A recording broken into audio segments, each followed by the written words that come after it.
Good day. I have a written journal for you that was just recorded yesterday.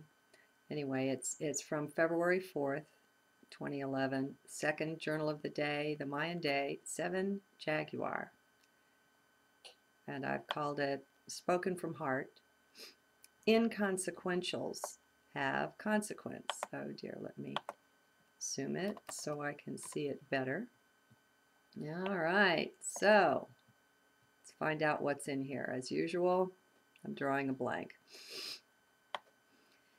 Help me, O God, dear Source, to take better care of this body. Help me into that love for self that you bear, that I may truly respect each molecule, each atom, giving it the fullness it requires to thrive. Help me thus anchor love divine in each atom, each particle of matter, of life. The snow held off, though it was forecast to come earlier.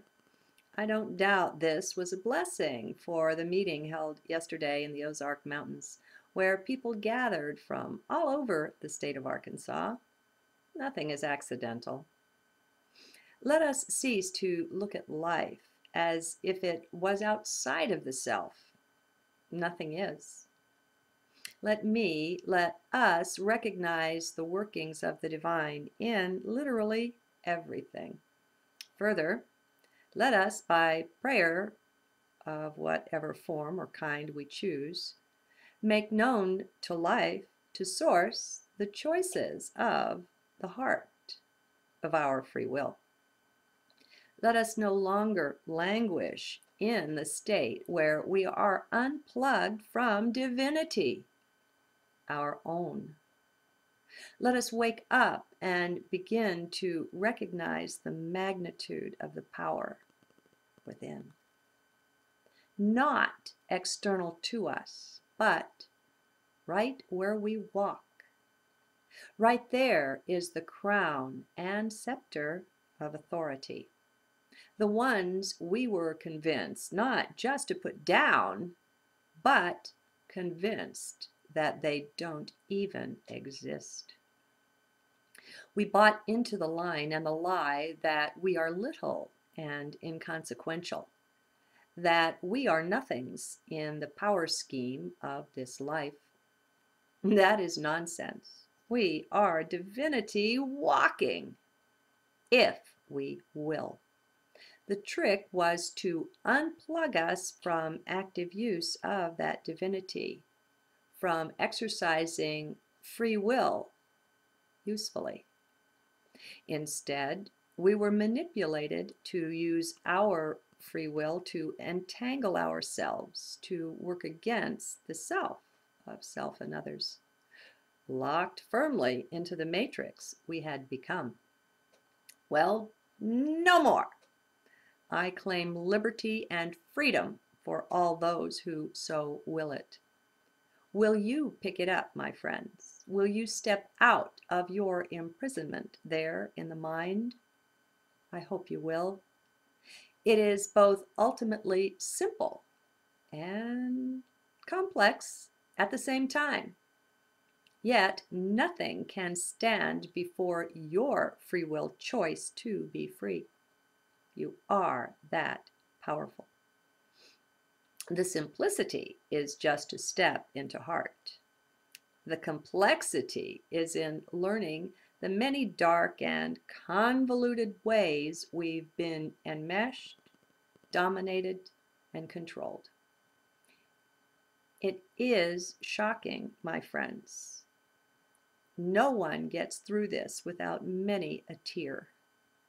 That pain is but evidence of the extent to which we've been occupied within, misled, and deceived. We cry not just for ourselves. Oh no, we cry for the whole country, the whole world, as we awaken. Not the least, the oceans, the animals, the creatures, all life. So, a certain amount of courage is called forth and called for in this process. Kur is heart, so courage is the coming of age of the heart. As we take up and occupy our long, empty throne there, we must rule. Yet, this is so very key. The only one we are to rule is the self. I will say that again. The only one we are entitled to rule is the self. As we step into heart, let me shortcut much of the learning that takes place by telling you this. Nothing you currently believe has any truth to it, capital T, not one bit. By telling you this, I hope to alert you to the divine humility, capital H, abiding within. As you enter heart, you will merge with it. It's woven right in. Let us follow the Piscean master's advice and sit ourselves at the foot of the table, not the head. Life will see to our placement up at the head or closer there if that's called for. It's not up to us. In here, we are the dance, not the dancer, the doer at all. That's left to source, to divinity, to God, higher self, over soul, call it what you will. It doesn't matter. Don't get lost in the words now or ever. Stay within heart. That is all. By staying in heart, we take care of literally everything. No, don't let mind dissect that. Leave mind out of this. Just stay within heart. Listen from there. Here's a little visual for those it may help. Pretend that right there in your chest is hidden a little chapel or church, very private and small. As you go within, let it be furnished by your own inner self, whether with pillows on the floor, pews, chairs, seats, whatever. There's an altar there with a flame burning brightly upon it. Not too big, just a small flame, but very bright, divine. It shines with a divine light, no ordinary thing. And you sit in communion there in this sacred space. Now, you can do this another way, which I've also done. You can simply pretend there's an empty space within, holding one chair where you sit. When called upon to view or imagine something, there's a screen before you where it appears. Use your imagination. There are any number of ways to help you anchor yourself within. These are but two ways. It gives mind something to do, something to imagine in support of entering heart. So it both keeps mind occupied and helps you center down. There, from your internal seat, you can read or listen to the journals or whatever you're viewing at the time. All of life is sacred, my friends. Not just the supposedly sacred things. Everything is. When I awoke this morning, I knew certain things. Just personal things, nothing of grave or national importance. But, we've got to stop thinking that way. We've been trained to consider that our understandings, our thoughts are most unimportant, inconsequential even. Well, that's a part of the lie. It's just not so.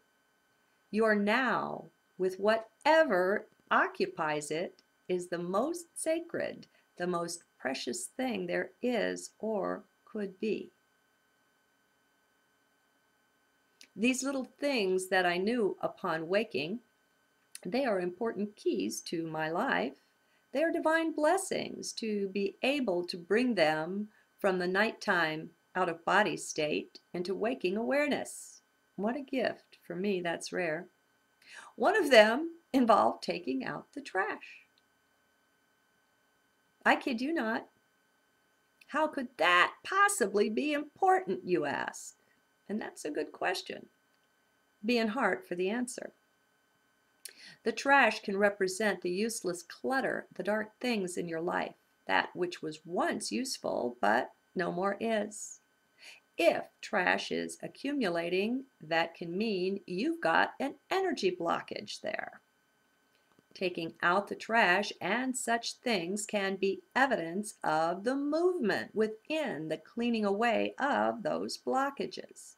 Remember, the outside mirrors the within, and the inside mirrors the without.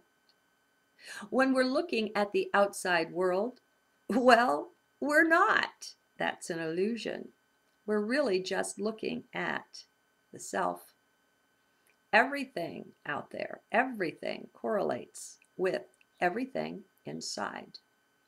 Space is given to us, much like time, so that we can isolate and work with internal elements individually, so that we can get a better grip on the individual things and issues we carry inside.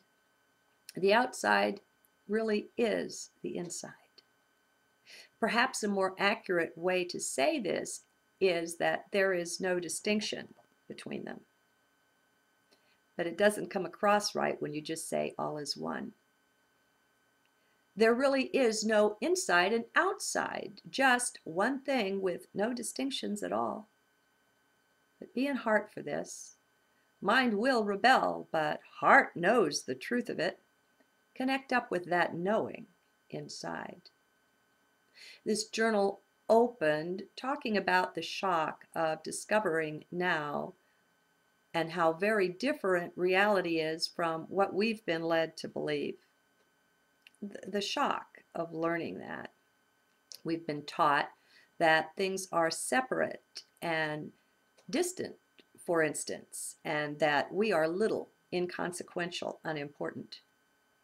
To believe the polar opposite of both of these is closer to truth. My suggestion, though, is to leave off trying to figure out the whys and the wherefores. Who is responsible for the deception and all of that? It is only mind who goes off on these tangents, my friends. To the extent that you need to know these things, the information will be brought to you, the understanding provided. You'll just find yourself. It just happens. Trust your source for these things. Relax, why don't you? Let go and be danced. It doesn't mean that, and I'm stepping out here, it doesn't mean that you'll sit back on your tush and God will send legions of angels, each one bringing certain things before you. You will be danced. The doing will just happen, and you will find that you have taken the appropriate actions to bring things about. Okay, all is well in hand. You need to do nothing but find yourself there within. That is the key thing. Just as you've been drawn here to this blog or journal, you've been drawn to other things in perfect timing. The mind doesn't recognize this. It can't, but heart does. So go and abide within. Let go of mind and all of its dictates. Mind is a cruel master, my friends. It's very bossy indeed. We are most cruel to self. Take a look at that. Begin to come into awareness of your own self-talk. Listen to how you talk to you, how you treat yourself. Is there love and respect there? Dignity? Is there real care and consideration? Gentility? It's time to honor the self. My first and only concern is myself. From the head perspective, this sounds terrible. Well, I don't care. I bring you into heart with me so that you can let go more and more of the dictates and the perspectives of mind. Its pronouncements don't matter like you think they do. Not at all. Mind has been the cruel taskmaster in your life. Time to take back control. Let heart more and more take the lead in your life. Make it simple. It already is. Abide within. How much more simple can it get? Mind will want to speak and write tomes on this and on absolutely anything just to get your attention, to get you to come out back into mind's domain and control. Can you see this? Can you feel this right here with me? Do you begin to sense the difference between the energy of the heart and that of the mind? They are distinctively different, my friends, and that can be clearly recognized, but only from within. Mind can't tell the difference. The heart can. I won't try to put words to this. You have your own heart that will speak with you. Oh, yes. Don't think mind is the only one that will speak. Mind is just the loud-mouthed one. Heart speaks out of the silence, the sacred emptiness, with the still, small voice. It comes as intuition. Do you recognize heart in that? Or are you so used to minimizing the self that you don't recognize the divinity there? The beautiful white snow comes down more heavily now. The birds chatter and parley for place on the feeders with the pine trees there in the background. Oh, what a sight. Remember, my friends, when you look at life from the perspective of your own heart's throne, everything, literally everything, is divine. Nothing is without meaning. Is your house dirty? Then so is your aura. The snow falls as purity descending from on high. Remember, too, you are that. No matter what it is your gaze falls upon, that too is you. Let heart be your new tutor in life, and together let's be amazed, ever amazed at what we find. Love and light be unto you eternally now.